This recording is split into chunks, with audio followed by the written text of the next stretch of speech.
Das profundezas abissais às escarpas, charcas, grutas, planícies, desertos e selvas impenetráveis, um vibrante tecido vivo reveste todo o planeta Terra. Em solo firme, mar e ar, estende-se uma intrincada teia de relações entre animais, fungos, micro-organismos e plantas. Numa profusão de formas, cores e mecanismos de adaptação que desafiam a imaginação e os sentidos. Neste deslumbrante mosaico, cada ser ocupa um nicho específico e tem uma contribuição única para o ecossistema global. Com estimativas que oscilam entre 8 e 50 milhões, ninguém sabe ao certo quantas espécies diferentes de animais e plantas coexistem no mundo. Certo é que a diversidade biológica constitui um repositório de recursos essenciais para a sobrevivência da humanidade. Paradoxalmente, é também na espécie humana que se encontra a maior ameaça para o equilíbrio da vida na Terra. Se nós olhássemos para a Terra como se fôssemos um extraterrestre e de repente observássemos a Terra como um todo, vemos que ela é sobretudo dominada por uma espécie, que somos nós, os humanos. Neste momento somos 8 mil milhões de seres humanos na Terra e é impossível uma espécie como a nossa, que domina completamente o planeta Terra, não ter impactos ambientais. Nós impactamos não só as outras espécies, como impactamos também os recursos naturais dos quais dependemos. A velocidade com que estamos a alterar a Terra tem causado alterações muito significativas nas espécies. Algumas dessas alterações são muito dramáticas, que é a extinção de espécies de uma forma radical. A taxa de extinção tem vindo a aumentar e tem seguido uma curva muito semelhante àquela do crescimento da população humana. O número total de seres humanos não para de aumentar, calculando-se que atinja os 9 mil milhões no final da próxima década. E para prover a tão grande população, a Terra tem sido amplamente domesticada. Hoje, a paisagem é dominada por cidades. As pastagens e campos de cultivo ocupam mais de metade dos solos férteis. 70% das aves, na sua maioria galinhas, vivem para nos alimentar. O gado e os animais domésticos, criados para nosso sustento e prazer, totalizam 60% da biomassa dos mamíferos. A biomassa de todos os outros mamíferos selvagens existentes equivale a apenas 4% do total. Por tudo isto, está em curso um perigoso processo de homogeneização da biodiversidade. Os humanos vivem nas cidades e transformam as cidades com condições ambientais que são interessantes para si próprios e, portanto, todas muito semelhantes em todas as partes do mundo. E, de facto, o que acontece é que as espécies que vivem nesse tipo de ambientes estão todas sujeitas a ambientes muito semelhantes. Nomeadamente, existe um estudo recente que, de facto, demonstra que essas espécies tendem a homogeneizar-se independentemente da cidade onde ocorrem. Há outras formas de homogeneização, por exemplo, na agricultura. Quando nós lavramos um terreno e tiramos as pequenas variações de topografia, estamos a homogeneizar todo esse sistema, a deixar de fora aquilo que nós chamamos os nichos específicos de algumas espécies que ocorrem naquelas circunstâncias. Há um outro aspecto também muito importante, que é a poluição.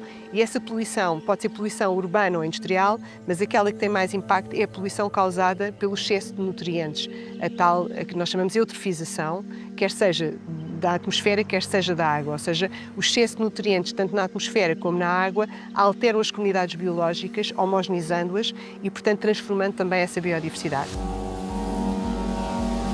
O fenómeno de homogeneização da biodiversidade é também facilitado pela crescente globalização.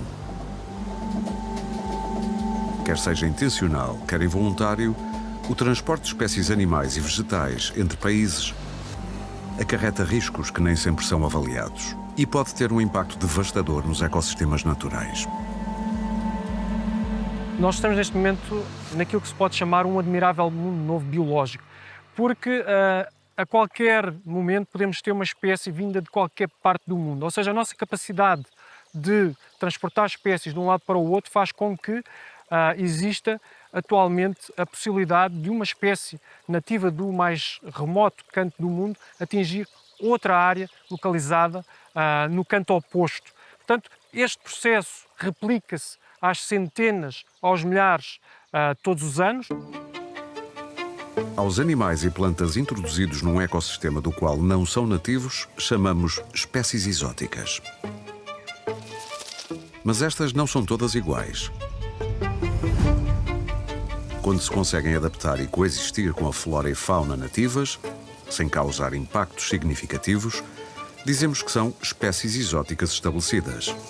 Mas quando, pelo contrário, ameaçam a biodiversidade local, chamamos-lhes espécies exóticas invasoras. Os impactos das espécies exóticas invasoras são variados, no entanto, conseguem-se agrupar razoavelmente bem em categorias. Uma primeira categoria que diz respeito, e talvez seja mais conhecida, às extinções. Existem muitos relatos, muitos registros de extinções causadas por exóticas invasoras.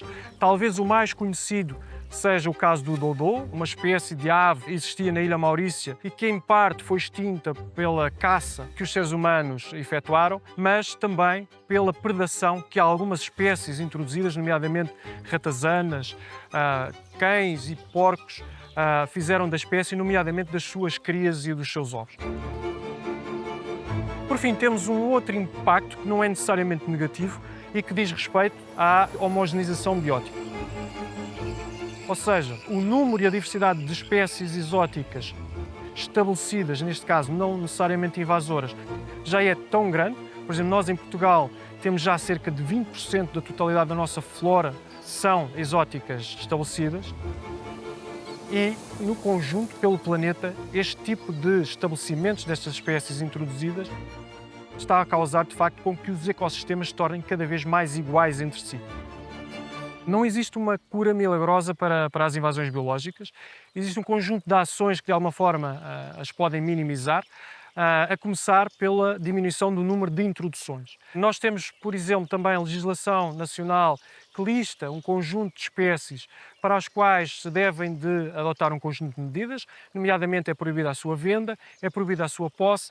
O grande problema tem sido, de facto, a fiscalização, ou seja, a lei existe, mas, portanto, a sua fiscalização, de facto, não é a mais satisfatória. As invasões biológicas em curso não são o único fenómeno global a ameaçar a biodiversidade do planeta. Existe outra ameaça identificada para a qual não é fácil encontrar soluções. Aliás, a cada ano que passa, o problema tem mesmo vindo a agravar-se. Um fator muito importante na alteração da biodiversidade são as alterações climáticas, que tendem a deslocar as espécies, de facto, de latitude e que podem levar à extinção de muitas espécies exatamente por não encontrarem os habitats adequados ou as espécies com quem interagir no seu futuro habitat. Portanto, essa será uma ameaça presente e futura.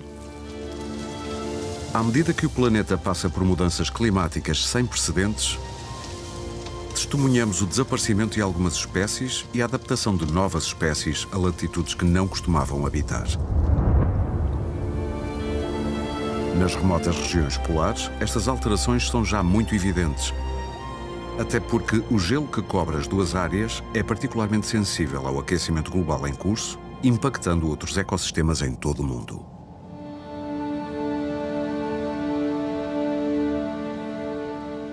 A Antártida é um continente que tem 3 a 5 km de gelo em cima. Então, se esse gelo derreter, vai ter implicações não na Antártida, não na América do Sul, mas em todo o planeta. Quando nós estamos a falar do gelo e esse gelo derreter dentro do oceano, o que acontece é que esse gelo derrete e essa água é fria e muito densa, então afunda. Essas águas vão pelo fundo do mar e levam muitos dos nutrientes para outras partes do planeta. A Antártida pode contribuir 3/4 da produção dos próprios oceanos, ou seja, 75% da produção que nós vemos vem dessa circulação das correntes que têm muita influência da Antártida. Seriamente ameaçadas pelo degelo, as cadeias tróficas globais sofrem também o impacto da poluição oceânica. Ao excesso de nutrientes e acidificação dos ambientes marinhos, soma-se a proliferação de microplásticos que afetam todos os que vivem ou se alimentam dos oceanos. E nem a distância a que os polos ficam da civilização consegue manter afastados estes insidiosos poluentes.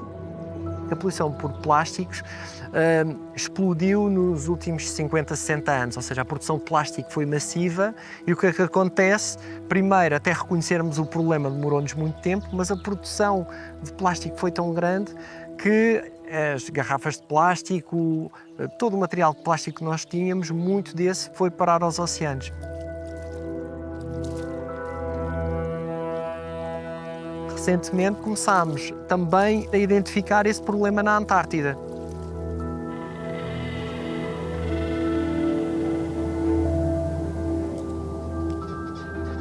Descobrimos pela primeira vez microplásticos em pinguins na Antártida.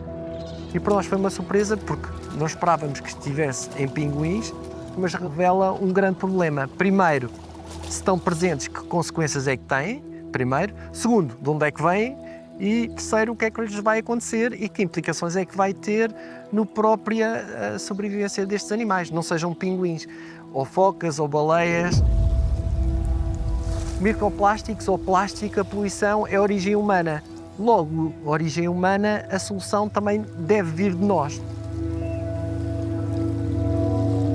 Solucionar este problema, eu presumo que é só uma questão de investimento e termos uma tecnologia que remova os plásticos.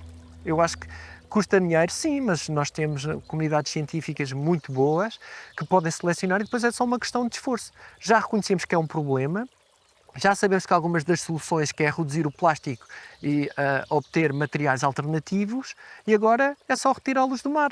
Custa dinheiro, custa, mas se é para o bem dos oceanos e se queremos continuar a comer peixe, acho que a solução vai passar por aí.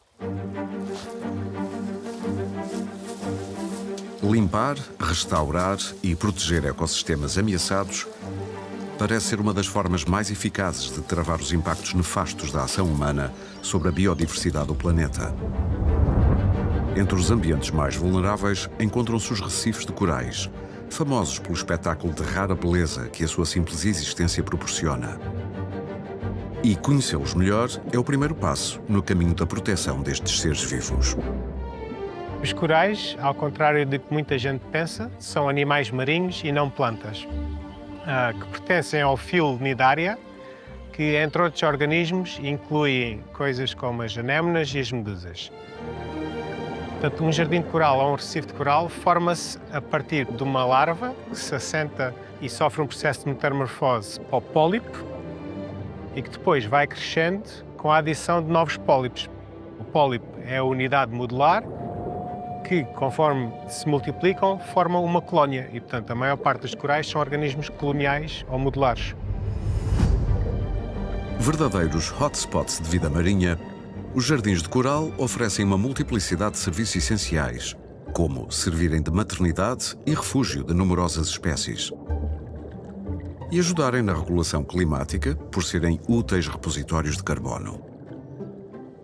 Ao longo da costa portuguesa, tanto no continente como nas ilhas, existem vários destes ecossistemas que, tal como acontece a nível global, se encontram em perigo.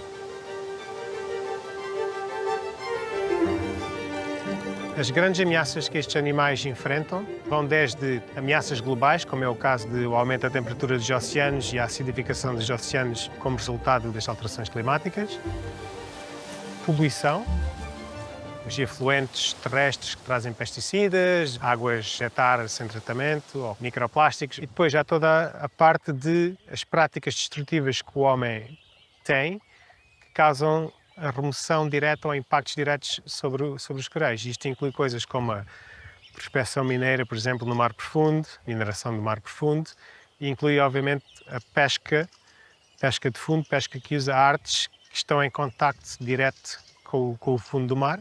Em Portugal, em particular, é provavelmente, do que está documentado, um dos maiores impactos a este tipo de habitat. Arrasto, redes de fundo, cofres, armadilhas, até anzóis. São muitas as artes de pesca que danificam fisicamente os corais, com sérios impactos nestes animais e nas espécies que deles dependem.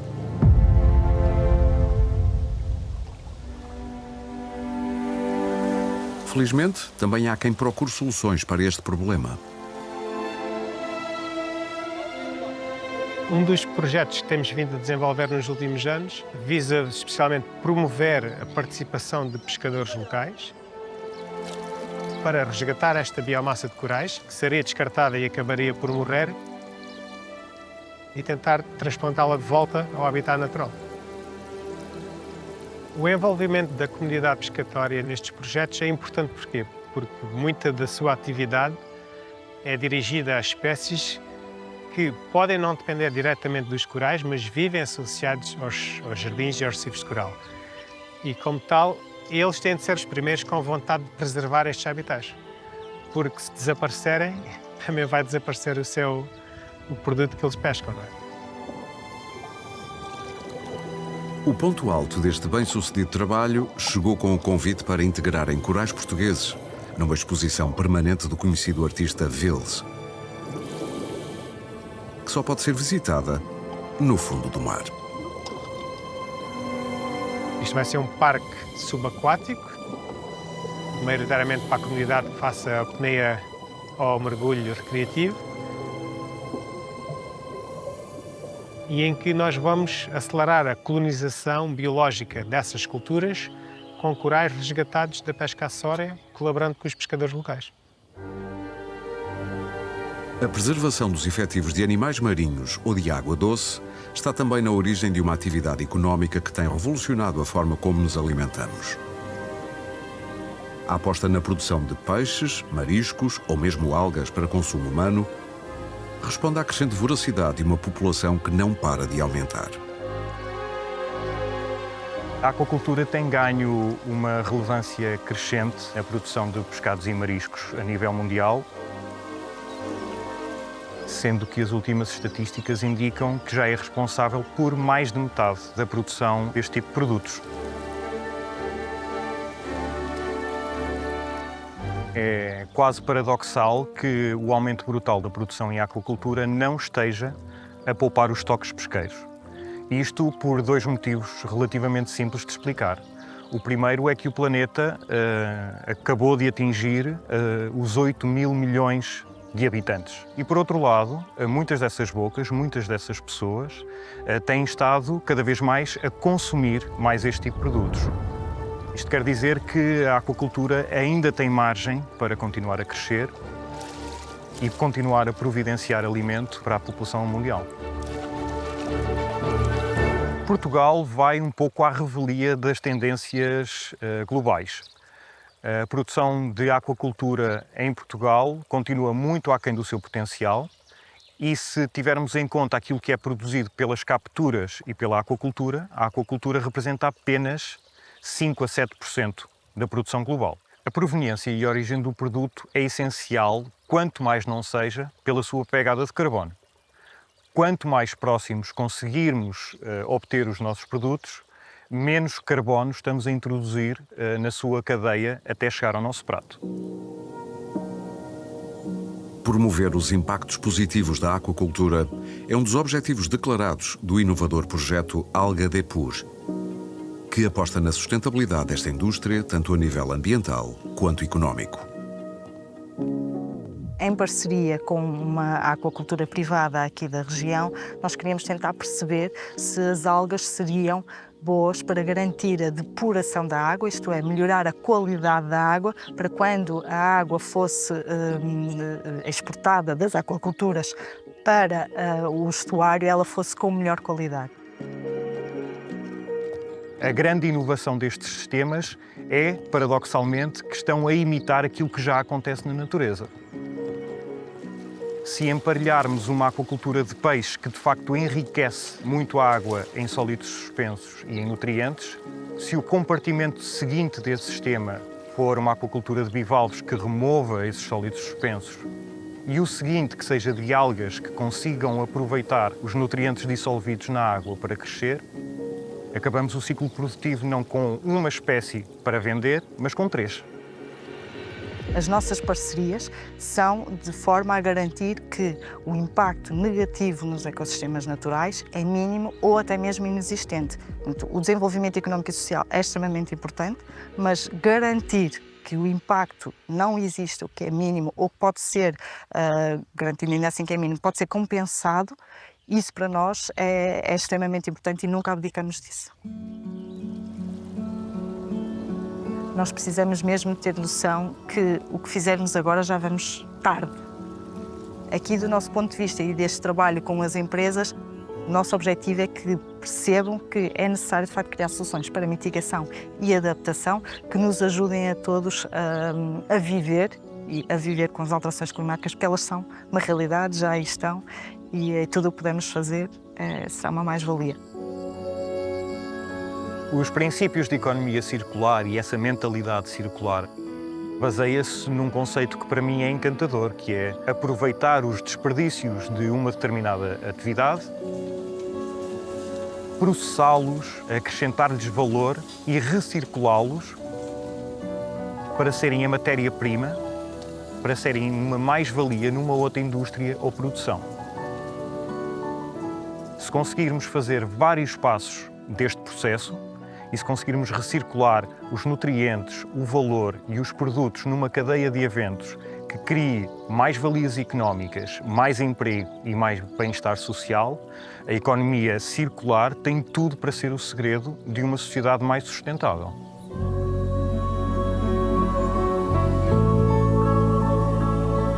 Como nós somos só 10 milhões e temos um país maravilhoso, por que é que não podemos ser um exemplo para o resto do mundo?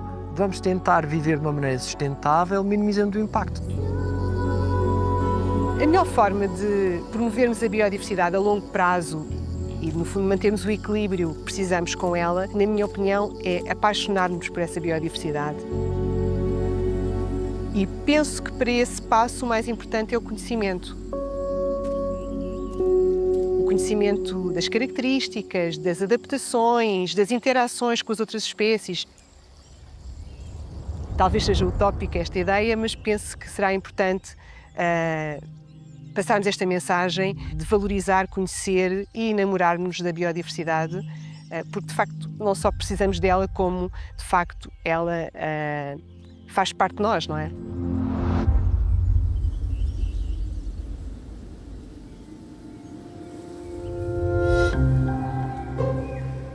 À medida que caminhamos juntos em direção a um futuro cada vez mais incerto, lembremos-nos de que a biodiversidade é a rede que sustenta todas as formas de vida. Cada um de nós tem o dever inelutável de se afirmar como guardião desta riqueza sem fim.